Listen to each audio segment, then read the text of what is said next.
একতাতেই অন্তর্বর্তী সরকারের জন্ম, একতাতেই শক্তি। সর্বদলীয় বৈঠকে ডক্টর ইউনূস। জুলাই ঘোষণাপত্রে ঐক্যমত, বললেন আসিফ নজরুল। ঘোষণাপত্র ঘিরে ফ্যাসিবাদ বিরোধী ঐক্য ধরে রাখার তাগিদ বিএনপি জামায়াতের। সময় ক্ষেপণ নয়, দ্রুত ঘোষণাপত্র চায় বৈষম্য বিরোধীরা। 17 বছর পর কারামুক্ত সাবেক স্বরাষ্ট্র প্রতিমন্ত্রী লুৎফুজ্জামান বাবর। ফটকে বরণ করলেন নেতাকর্মীরা, নেত্রকোনায় উচ্ছ্বাস। জাতীয় পরিচয় নিবন্ধন 2023 বাতিলের সিদ্ধান্ত। মন্ত্রী পরিষদ সচিবকে চিঠি। নির্বাচন কমিশনের অধীনেই থাকছে এনআইডি কার্যক্রম। এবং হাসিনার ভারতীয় নাগরিকত্ব গ্রহণ নিয়ে কিছু জানে না পররাষ্ট্র মন্ত্রণালয়। জুলাই গণহত্যার তথ্য জাতিসংঘের ফ্যাক্ট ফাইন্ডিং টিমের হাতে। দর্শক, সংবাদ রাতে শুনছিলেন এসটিএমটি বার সংবাদ শিরোনামগুলো। সঙ্গে রয়েছে আমি তানজিয়া জুথি। আমিও তো টাকা রাখি, কিন্তু আবার উঠেই খাই ফেলাই। তারপর ভিডিও দেখে একটা সেভিংস অ্যাকাউন্ট করে ফেললাম। বিকাশের মাধ্যমেই আমি টাকাটা ব্যাংকে জমাচ্ছি। অপচয় না করে আমরা যা রুজি রোজগার করি, এটাকে আমাদের আসলে সঞ্চয় করা প্রয়োজন। বিকাশ অ্যাপে ডিপিএস, টাকা জমায় সারা দেশ। একতাতেই অন্তর্বর্তী সরকারের জন্ম, একতাতেই শক্তি। জুলাই ঘোষণাপত্র নিয়ে সর্বদলীয় বৈঠকে সূচনা বক্তব্যে কথা বলেন প্রধান উপদেষ্টা অধ্যাপক ডক্টর মোহাম্মদ ইউনূস। রাজধানীর ফরেন সার্ভিস একাডেমিতে প্রধান উপদেষ্টার নেতৃত্বে সর্বদলীয় বৈঠকে অংশ নেয় বিএনপি, জামায়াতে ইসলামী সহ বিভিন্ন রাজনৈতিক দলের প্রতিনিধিরা। এদিকে সময় ক্ষেপণ না করে দ্রুত জুলাই ঘোষণাপত্র প্রকাশের দাবি জানিয়েছে বৈষম্য বিরোধীরা। মোহাম্মদ সাকিবের প্রতিবেদন আমরা বাকিরা জানব। জুলাই ঘোষণাপত্র নিয়ে অন্তর্বর্তী সরকারের উদ্যোগে সর্বদলীয় বৈঠকে নেতৃত্ব দেন প্রধান উপদেষ্টা ডক্টর মোহাম্মদ ইউনূস। সঙ্গে ছিলেন 3 উপদেষ্টা ও প্রেস সচিব। রাজধানীর ফরেন সার্ভিস একাডেমিতে এই বৈঠকে অংশ নেয় বিএনপি, জামায়াতে ইসলাম সহ বিভিন্ন রাজনৈতিক দলের নেতারা। সূচনা বক্তব্যে প্রধান উপদেষ্টা সকলকে ঐক্যবদ্ধ থাকার আহ্বান জানান। সরকারের জন্ম হয়েছে ঐক্যের মাঝখানে, ঐক্যর দ্বারা এটা সৃষ্টি। যখন আমরা নিজেরা নিজেরা কাজ করি, ওটা হঠাৎ দেখি একা পড়ে গেছে, আশেপাশে কেউ নাই আপনারা, তখন একটু দুর্বল মনে করি। যখন আবার সবাই একসঙ্গে হন আপনারা, আবার মনের মধ্যে সাহস আছে যে আমরা একতাবদ্ধভাবে আছি। একতাতেই আমাদের জন্ম, একতাতেই আমাদের শক্তি। সরকার ও দেশের মানুষের মধ্যে যে ঐক্য আছে তা জনগণের কাছে প্রকাশের আহ্বানও জানান ডক্টর ইউনূস।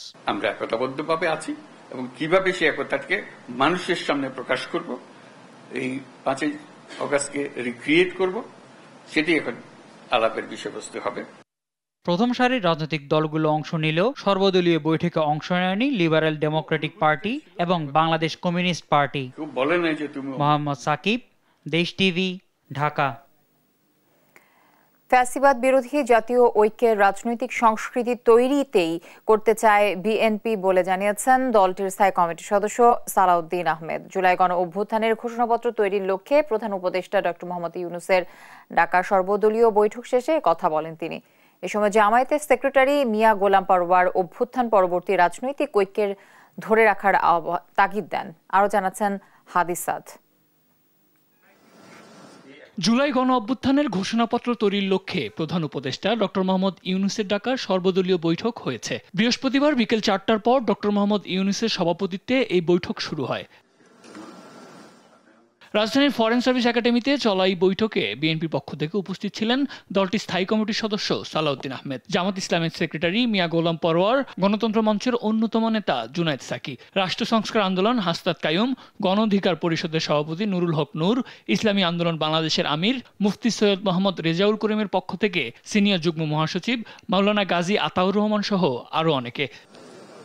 বৈঠক শেষে বিএনপি স্থায়ী কমিটির সদস্য সালাউদ্দিন আহমেদ সাংবাদিকদের সঙ্গে কথা বলেন। এ সময় অনৈক্যের বীজ যেন বপন না হয় তা নিয়ে সতর্ক করেন তিনি। বলেন, ঘোষণাপত্র করতে সংশ্লিষ্ট সবাইকে অন্তর্ভুক্ত করতে হবে। কোনো রাজনৈতিক দলিল ঐতিহাসিক দলিলে পরিণত হয়, সেই দলিলটাকে অবশ্যই আমরা সম্মান করি, কিন্তু সেটা প্রণয়ন করতে যেয়ে যাতে সব সংশ্লিষ্ট সকলকে অন্তর্ভুক্ত করা হয়, তাদের পরামর্শ নেওয়া হয়, আলোচনা করা হয়, সেই দিকটা আমরা পরামর্শ দিয়েছি। এ সময় গণতন্ত্র মঞ্চের অন্যতম নেতা জুনায়েদ সাকি বলেন, ফ্যাসিবাদের বিরুদ্ধে ঐক্যমতের প্রকাশ হিসেবে যেন ঘোষণাপত্র সামনে আসে সেই সুপারিশ করা হয়েছে। রাজনৈতিক দল সহ সকল শ্রেণী পেশার অংশীজনদেরকে, শিক্ষার্থীরা তো থাকবেই, তাদের সকলের মতামতকে যুক্ত করে এটা প্রয়োজনীয় সময় নিয়ে এই যে দলিলটি এটা তৈরি করতে হবে। জামায়াত ইসলামের সেক্রেটারি মিয়া গোলাম পরোয়ার জানান, সব রাজনৈতিক দল জাতীয় ঐক্য ধারণ করে অভ্যুত্থান পরবর্তী দেশের রাজনৈতিক ঐক্যের পথে পরিচালিত করতে ঐক্যমত হয়েছেন। একটা ঐক্যের পথে পরিচালিত করার স্বার্থে বস্তুনিষ্ঠ সত্য তুলে ধরে ধারণ করে একটা জুলাই অভ্যুত্থানের ঘোষণাপত্র প্রণয়ন করা হোক। অন্যদিকে ঘোষণাপত্র প্রকাশে সময় নষ্ট না করে দ্রুততা প্রকাশ করার আহ্বান জানিয়েছেন বৈষম্য বিরোধী ছাত্র আন্দোলন ও নাগরিক কমিটির নেতারা। আমরা সকলে একটা পারস্পরিক সম্পর্কের ভিত্তিতে রয়েছি। অনেকে ডেডলাইনের কথা এসেছে, স্পেসিফিক কোনো ডেডলাইন হয় নাই, তবে এটাতে সবাই সম্মত হয়েছে। অনেক বেশি দেরিও নয়, আবার খুব তাড়াতাড়িও নয়, খুব দ্রুত সময়ের মধ্যেই সবার পর্যবেক্ষণ নিয়ে এটা প্রকাশ করা হবে। আমরা আশাবাদী অবিলম্বেই আমরা একটি ঐক্যমত্যে পৌঁছে জুলাই ঘোষণাপত্র, জুলাই গণঅভ্যুত্থানের জনগণের আকাঙ্ক্ষাকে জনগণের সামনে উপস্থাপন করতে পারবো। সাদ আহমেদ, দেশ টিভি, ঢাকা। জুলাই ঘোষণাপত্রের পক্ষে ঐক্যমত এসেছে জানিয়ে সবার অবদান স্পষ্ট করা সহ বেশ কিছু সুপারিশ উঠে এসেছে বলে জানিয়েছেন আইন উপদেষ্টা আসিফ নজরুল। সর্বদলীয় বৈঠক শেষে এই কথা জানান তিনি। বলেন, প্রয়োজনীয় সময় নিয়ে সব রাজনৈতিক দলের ঐক্যমতের ভিত্তিতেই দেয়া হবে ঘোষণাপত্র।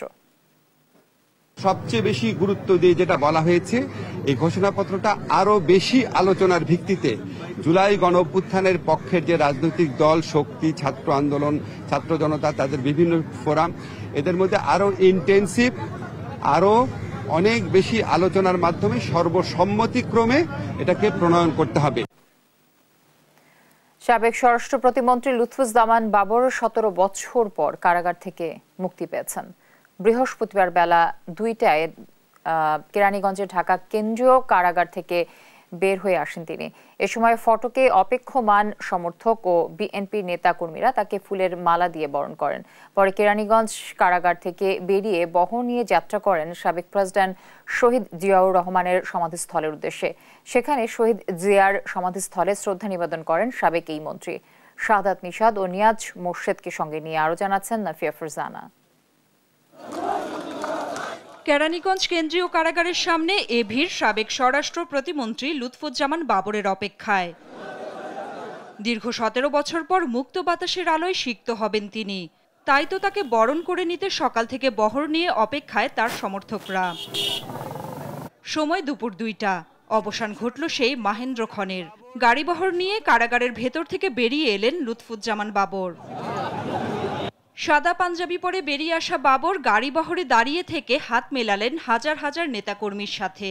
সিক্ত হলেন ফুলেল শুভেচ্ছায়।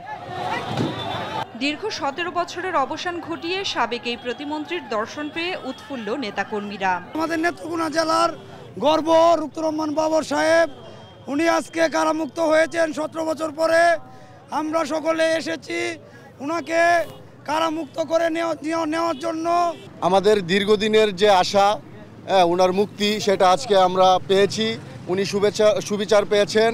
উনি আমাদের বাটি বাংলার একজন অবিসংবাদিত নেতা, উনার কোনো বিকল্প নেই। সুদীর্ঘ 17 বছর পর আমাদের নেতা আমাদের মাঝে ফিরে আসছে। এই আনন্দিতে বিগত 2 দিন যাবৎ এই কেরানীগঞ্জ কারাগারে অনেকে অবস্থান করছে। মুক্ত বাবর কেরানীগঞ্জ কারাগার থেকে বেরিয়ে বহর নিয়ে যাত্রা করেন সাবেক প্রেসিডেন্ট শহীদ জিয়াউর রহমানের সমাধিস্থলের উদ্দেশ্যে। সেখানেও একই অবস্থা, অপেক্ষা হাজার হাজার নেতাকর্মীর। শহীদ জিয়ার সমাধিস্থলে শ্রদ্ধা নিবেদন করেন সাবেক এই প্রতিমন্ত্রী, সাথে ছিলেন বিএনপির নেতাকর্মীরা। এ সময় স্থানীয় সরকার নির্বাচন নয়, গণতন্ত্র প্রতিষ্ঠার জন্য দরকার জাতীয় সরকার নির্বাচন বলে মন্তব্য করেন বিএনপির স্থায়ী কমিটির সদস্য নজরুল ইসলাম খান। স্থানীয় সরকার নির্বাচনে গণতন্ত্র পুনঃপ্রতিষ্ঠা হয় না, গণতন্ত্র পুনঃপ্রতিষ্ঠা হবে সংসদ নির্বাচনের মাধ্যমে। মিথ্যা মামলায় বাবর সহ যারা জেল খেটেছে তাদের মতো যেন কেউ আর জেল না খাটে, তাই মানবিক গণতন্ত্র প্রতিষ্ঠার আহ্বান জানায় বিএনপির এই নেতা। গণতান্ত্রিক মানবিক বাংলাদেশ গড়তে চাই। নাফিয়া ফারজানা, দেশ টিভি, ঢাকা। জাতীয় পরিচয় নিবন্ধন কার্যক্রম নির্বাচন কমিশনের অধীনে ন্যস্ত রাখার জন্য জাতীয় পরিচয় নিবন্ধন আইন 2023 বাতিল করা হয়েছে। বৃহস্পতিবার নির্বাচন কমিশনের জাতীয় নিবন্ধন অনুবিভাগের মহাপরিচালক KSM হুমায়ুন কবিরের তথ্য নিশ্চিত করেন। এর আগে গতকাল বুধবার নির্বাচন কমিশন সচিব আক্তার আহমেদ স্বাক্ষরিত NID আইন 2023 বাতিল করতে মন্ত্রিপরিষদ সচিবকে চিঠি পাঠানো হয়েছে। রাজনৈতিক দলগুলো যত দ্রুত ঐক্যমতে আসবে তত দ্রুত কাজ করা সহজ হবে। জনগণের ভোটাধিকার ফিরিয়ে দেওয়া ও সুষ্ঠু নির্বাচন উপহার দেওয়া হলো প্রধান কাজ আমাদের। পাশাপাশি রাতের ভোটের কল্পনা করতে পারি না ও কোনো ভোটই রাতে হবে না বলেন নির্বাচন কমিশনার আব্দুর রহমানেল মাসুদ। বৃহস্পতিবার রাজধানীর আগারগাঁওয়ে নির্বাচন ভবনে নিজ কার্যালয়ে সাংবাদিকদের সঙ্গে আলাপকালে তিনি আরো বলেন, দলগুলো ঐক্যমতে পৌঁছলে সংস্কার প্রতিবেদন বিশ্লেষণ করবে কমিশন, সংবিধানও সংশোধন হবে। সবকিছু যখন একটা শেপের মধ্যে আসবে তখন কাজ করব। সংস্কার করতে গেলে বিধি বিধান আইন কানুন বিভিন্ন জায়গায় হাত দিতে হয়। সংস্কার কমিশন যে প্রস্তাব দিয়েছে তা দ্রুত বাস্তবায়ন হলে সুষ্ঠু ভোট করতে আরো এক ধাপ এগিয়ে যাবে কমিশন। অ্যাকর্ডিং টু ল, যে ল আছে সেখানে আমরা নিরপেক্ষ থেকে আমরা নিজেরা সুস্থ সুন্দর নিরপেক্ষ প্রভাবমুক্ত একটা ভোট বা গ্রহণযোগ্য একটা ভোট দেওয়ার জন্য আমরা সাংবিধানিকভাবে দায়বদ্ধতা আমাদের আছে। কাজে আমরা আমাদের দায়িত্ব, আমাদের একটা আমানত। দেশের প্রায় 90% মানুষ জাতীয় সংসদ নির্বাচনের আগে স্থানীয় সরকার নির্বাচন চায় বলে জানিয়েছেন নির্বাচন সংস্কার কমিশনের প্রধান বদিউল আলম মজুমদার। বৃহস্পতিবার সন্ধ্যায় নির্বাচন কমিশনের পিঠা উৎসবে যোগ দিয়ে তিনি বলেন, এই মুহূর্তে দেশে স্থানীয় সরকার প্রতিনিধি নেই। এতে জনগণ নাগরিক সেবা থেকে বঞ্চিত হচ্ছে। দুর্বৃত্তরা ও মানবতা বিরোধী অপরাধীরা যেন নির্বাচনে অংশ নিতে না পারে সেজন্য সুনির্দিষ্ট সংস্কার প্রস্তাব করা হয়েছে বলেও জানান তিনি। স্থানীয় সরকার কমিশন নামে আরও একটি স্থায়ী কমিশন গঠনের সুপারিশ করেছে তার নেতৃত্বাধীন কমিশন। হাসিনার ভারতীয় নাগরিকত্ব গ্রহণ নিয়ে কিছু জানে না পররাষ্ট্র মন্ত্রণালয় বলে জানান মুখপাত্র রফিকুল আলম। আর জুলাই গণহত্যার তথ্য জাতিসংঘের ফ্যাক্ট ফাইন্ডিং টিমের কাছে পৌঁছে দেওয়া হয়েছে বলেও জানান তিনি। এছাড়া স্বরাষ্ট্র মন্ত্রণালয় থেকে জুলাই গণহত্যার তথ্য সংগ্রহ করে জাতিসংঘের ফ্যাক্ট ফাইন্ডিং টিমের কাছে পাঠানো হয়েছে বলেও জানান তিনি। আরো জানাচ্ছেন জান্নাতুল মোহনা। আন্তর্জাতিক মানদণ্ড অনুযায়ী নোম্যান্সল্যান্ডের 150 গজের মধ্যে কোনো স্থাপনা করা যাবে না, কিন্তু সেটি না মেনে লালমনিরহাট সহ 3271 কিলোমিটার স্থানে কাঁটাতারের বেড়া স্থাপন করেছে ভারতীয় কর্তৃপক্ষ। এমত অবস্থায় বিষয়টি খতিয়ে দেখার কথা জানিয়েছেন পররাষ্ট্র মন্ত্রণালয়। এটা মেনটেন করা সম্ভব হয় না, স্বরাষ্ট্র মন্ত্রণালয় এটা খতিয়ে দেখবে বলে আমি বিশ্বাস করি এবং এরপরে গ্রাউন্ড রিয়েলিটি যেটা আছে সেটার ভিত্তিতে তারা পরবর্তী ব্যবস্থা নেবে। বৃহস্পতিবার বিকেলে মন্ত্রণালয়ের সভাকক্ষে সাপ্তাহিক ব্রিফিংয়ে পররাষ্ট্র মন্ত্রণালয়ের মুখপাত্র রফিকুল আলম জানান, ভারতে বাংলাদেশের ডেপুটি হাই কমিশনার নুরুল ইসলামকে ডেকে বাংলাদেশ সরকারের উদ্বেগের বিষয়টি জানতে চেয়েছেন দেশটির সরকার। ভারতের পররাষ্ট্র মন্ত্রণালয় নয়াদিল্লিতে বাংলাদেশের ভারপ্রাপ্ত হাই কমিশনার নুরুল ইসলামকে ডাকা হয়েছিল। সে সময় তারা বাংলাদেশ সরকারের উদ্বেগের প্রেক্ষিতে তাদের যে বক্তব্য সে সম্পর্কে তাকে অবহিত করে। রোহিঙ্গা ইস্যুতে ভুল তথ্য প্রকাশের জন্য আপত্তি ও উদ্বেগ জানাতে জাতিসংঘের আবাসিক প্রতিনিধিকে ডাকার পাশাপাশি লিখিত বক্তব্য চাওয়া হয়েছে বলেও জানান মন্ত্রণালয়ের মুখপাত্র। এদিকে স্বরাষ্ট্র মন্ত্রণালয় থেকে জুলাই গণহত্যার তথ্য সংগ্রহ করে জাতিসংঘের ফ্যাক্ট ফাইন্ডিং টিমের কাছে পাঠানো হয়েছে বলেও জানান তিনি। আমরা স্বরাষ্ট্র মন্ত্রণালয় হতে যে তথ্যসমূহের অপেক্ষায় ছিলাম আমরা সেগুলো পেয়েছি এবং তা জাতিসংঘের কাছে প্রেরণ করা হয়েছে। UNHCR কর্তৃক যে ভুল ও বিভ্রান্তিমূলক তথ্য উপস্থাপন করা হয়েছে সে বিষয়ে আপত্তি ও উদ্বেগ প্রকাশ করার জন্য জাতিসংঘের আবাসিক সমন্বয়কারী এবং UNHCR এর প্রতিনিধিকে গত 13 জানুয়ারি 2025 তারিখে পররাষ্ট্র মন্ত্রণালয়ে ডাকা হয়েছিল এবং এ ব্যাপারে তাদের তরফ থেকে একটি লিখিত ব্যাখ্যা চাওয়া হয়েছে। এছাড়া বিদেশে নিযুক্ত 19 জন হাই কমিশনারের মধ্যে ডেকে পাঠানোদের অধিকাংশ এসেছেন এবং বাকিরা ছুটিতে আছেন বলেও জানান মুখপাত্র। বাংলাদেশের ওয়েবসাইটে পৃথিবীর কোনো দেশের সাথেই বাংলাদেশের যে চুক্তিগুলো আছে সেগুলো নাই। জান্নাতুল মোহনা, দেশ টিভি, ঢাকা। বৈষম্য বিরোধী ছাত্র আন্দোলনে উত্তরার আজমপুরে শিক্ষার্থী মুগ্ধ হত্যাকাণ্ডের ঘটনায় ট্রাইব্যুনাল অভিযোগ দায়ের করেছেন মুগ্ধর পরিবার। এদিকে জুলাই আগস্টের সকল তথ্য আলাদাভাবে সংরক্ষণ করতে NTMC ও BTRC কে নির্দেশ দিয়েছেন ট্রাইব্যুনাল। সাবরিন মজুমদারের রিপোর্ট। উত্তরার আজমপুরে ছাত্র জনতার আন্দোলন যখন তুঙ্গে, তখন পিপাসার্ত বিক্ষোভকারীদের জন্য পানি ও খাবার নিয়ে ছুটে যান মুগ্ধ। অন্যের তৃষ্ণা মিটিয়ে কিছু বুঝে ওঠার আগেই পুলিশের বুলেটের আঘাতে মাটিতে লুটিয়ে পড়ে সে। পরে হাসপাতালে নিলেও বাঁচানো যায়নি তাকে। এ হত্যাকাণ্ডের ঘটনায় বৃহস্পতিবার দুপুরে আন্তর্জাতিক অপরাধ ট্রাইব্যুনালে অভিযোগ দায়ের করেন মীর মুগ্ধর দুই ভাই। জানান, পুলিশের গুলিতে নিহত হয়েছিল মুগ্ধ। বিভিন্ন ফুটেজ সংগ্রহ করে এরই মধ্যে জমা দেয়া হয়েছে তদন্ত সংস্থার কাছে। ফুটেজের ফরেনসিক পরীক্ষা করে দ্রুত দায়ীদের চিহ্নিত ও গ্রেফতারের দাবি জানান তারা। আমরা যে তথ্য প্রমাণাদি কালেক্ট করেছি সেই তথ্য প্রমাণাদির ভিত্তিতে আমরা বলতেই পারি যে এই গুলিটা পুলিশের বাহিনীর পক্ষ থেকে চালানো হয়েছে এবং এটা আমরা স্পষ্ট করেছি। সেই যে ভিডিও আমরা তৈরি করেছি সিসিটিভি ফুটেজ সহ, সেই সিসিটিভি ফুটেজে স্পষ্টভাবে এটা দেখা যাচ্ছে যে পুলিশের চালানো গুলিতেই মুগ্ধর জীবন গিয়েছে। আমরা এখন কোনো নাম আমরা দেইনি, আমরা কোনো নাম না দিয়ে আমরা অভিযোগ দায়ের করে গিয়েছি।